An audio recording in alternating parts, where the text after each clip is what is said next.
Keosha. Thank you very much for joining us. No Why problem. don't you tell us a little bit about yourself? All right.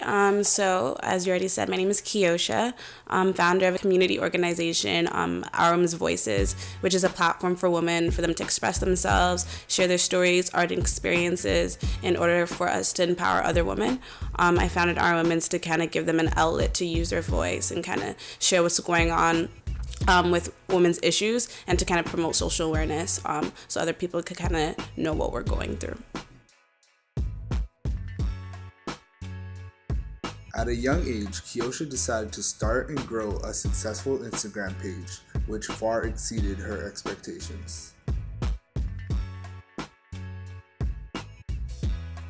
How did Our Women's Voices actually come about?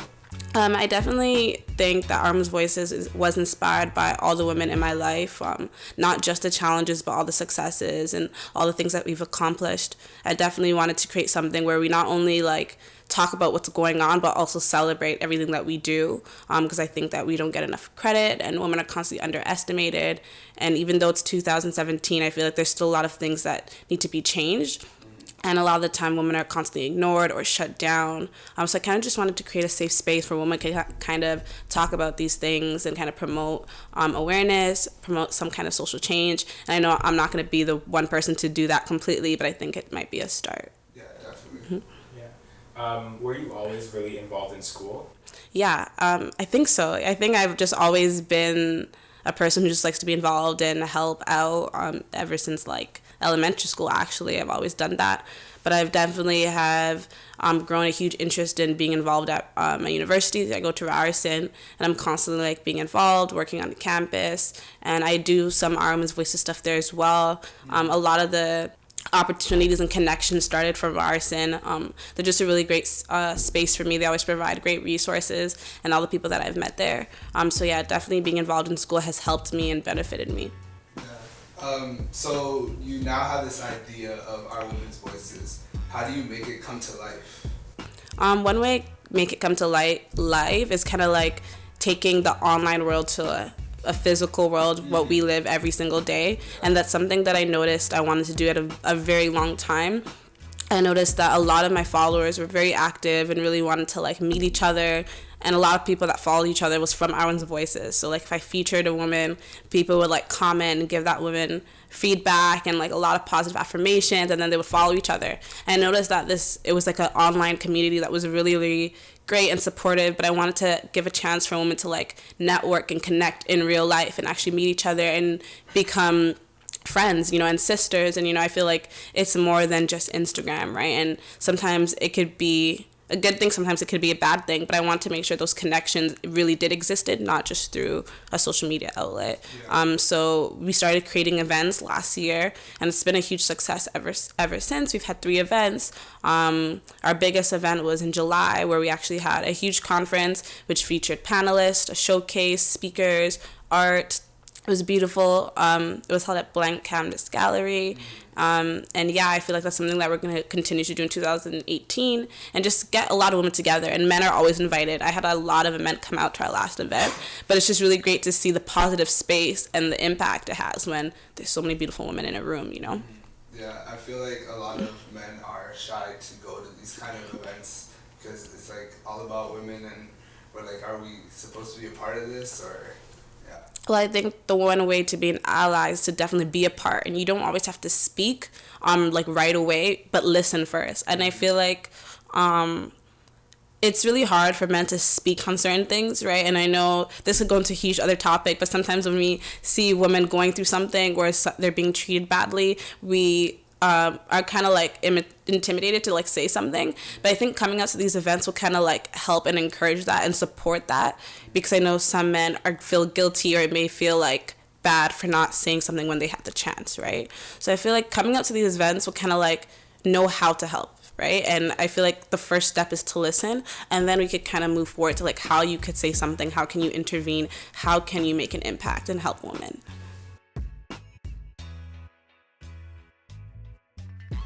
Sometimes a person comes to a crossroads and has to decide if this is actually what you want to do for the rest of your life. So was there a moment where you realized that this is something that you'd be doing for a long time? or this was always something that you had your eye on? I think it might have been our first event. Like, I thought of it as a project at first, like just something I was doing for myself and for other people. Like, a lot of people say, like, I'm doing this for, like, all these people, but it's really for myself too. I need it, right? It's like when I see all these women share what's going on in their lives, I realize, like, I'm not alone. I realize that I can get through this. I realize that I have support. So it was really for me just as much as it was for every other woman out there. But when we had our first event at Ryerson, actually 50 people came out, which was more than I ever expected. And it was a free event, actually, too. It was a free event. I promoted in like 3 weeks. Like, I was just trying to see what would happen, right? I really didn't have huge expectations, but when I seen people come out and actually go on that mic and share what's going on with their lives, why they like our women's voices, why they're here, I'm like, damn, like, I think this is something that needs to continue happening. And it was so overwhelmingly great. Like, I remember it like yesterday. So I think that definitely made me realize, like, this is something I want to do for a really long time. Was there a specific moment where you felt like you were finally getting some recognition or like your greatest accomplishment? Would it be that first event that you threw, or is it something else? Or are you still waiting for that moment? I've definitely received that moment in so many different avenues and aspects, like whether I'm having an event or not. I've had people reach out to me, which is already great on its own. I've had people like see me and be like, oh, are you the person who runs Arms Voices? I've had people follow my like, honestly, I never promote my personal account on Arms Voices, but people will follow my personal account and then DM me there and reach out. So it's just like, even after the big success of an event, it's expected for people to come and see me and be like, congrats, amazing. But when people take out their time on a regular day, even that is an accomplishment for me. So I feel like I'm receiving that a lot, actually. So how do you choose people to be on your panel? So for the panel, I kind of, actually, I don't really remember what exactly I was looking for, but I just knew when I saw that person, I'm like, I need to hear their side of their story. I need to have them talk about ways to empower women. I wanted to showcase, everything that they're doing. And I feel like the biggest thing that helped me choose is women who naturally inspire me, not just like women that are like popping or like doing great things. Like, every woman is doing great things, but I wanted there to be a connection or just like everyday woman, right, that people could really relate to. I didn't want it to be like an Instagram popularity contest. That's something I definitely wanted to stay away from. So I chose the 3 women that I knew were, yes, successful, but as well as going through things that we're all going through, struggled, survivors, went through immigration, etc. Like, it was a really diverse panel. The 3 women were all really different, and it was just really, really great. Yeah. So why is it important to have organizations like this in Toronto? I feel like it's really important to have organizations like this because we need representation in our communities. And something that I noticed a lot, especially on Instagram, is that a lot of the women that are like known to be inspiring or like the most empowered, etc., fit a certain norm. And I wanted to make sure that when we're talking about our women's voices, it's not one kind of woman, but many different kind of women, whether that's trans women, Muslim women, Latinx women, disabled women.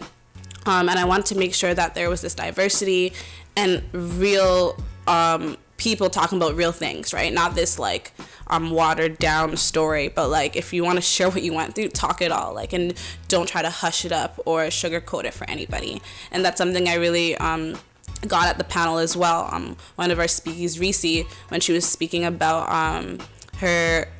all the things that she went through as a survivor and everything she went through her childhood and growing up, she was really real and raw about it. And it was things like that was like, we need it to be real, otherwise people are not going to take it seriously, And I really appreciate when women can really tell their story for what it is, So with all the hard work that you're putting into this, has there ever been a moment where you felt like the end goal wasn't worth all the stress that you're going through now? I've definitely felt like sometimes the stress is overwhelming, and I don't know if all of this is worth it. But then I constantly remind myself, when the days where I'm like, this is for me more than anyone else, I have to still tell myself that it's still for everyone else. And that's what kind of like pushes me and motivates me to keep going, because there are people who are watching and people who are listening. And it's really important for other people. Like when I look at it, it's something that I did, and sometimes it's annoying, right? Because just like I feel like I have to do this thing and be consistent, but then it's this beautiful thing for other people outside watching, right? Whether I see them or not, there are people who are really admiring what I do, and I don't want to just end this thing that has become an outlet for women. Right, so I just feel like it's really important for me to, like, despite everything I'm going through and feeling, to just keep pushing, because it's a great thing for me as well as other people that are watching and following. Exactly. Right. So, one would say you're a good role model for young women. And do you have any advice for them if they have a dream where they feel like the end goal is really far away or far too difficult to accomplish? I have two pieces of advice, two that I've gotten from other people, and I've constantly remind myself. The first thing is to start somewhere.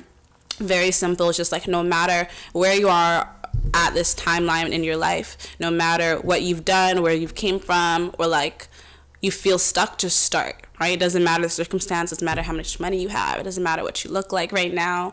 Just start. And once you start, sometimes things just work out on its own, but you have to start because no one else is going to start that thing without you, right?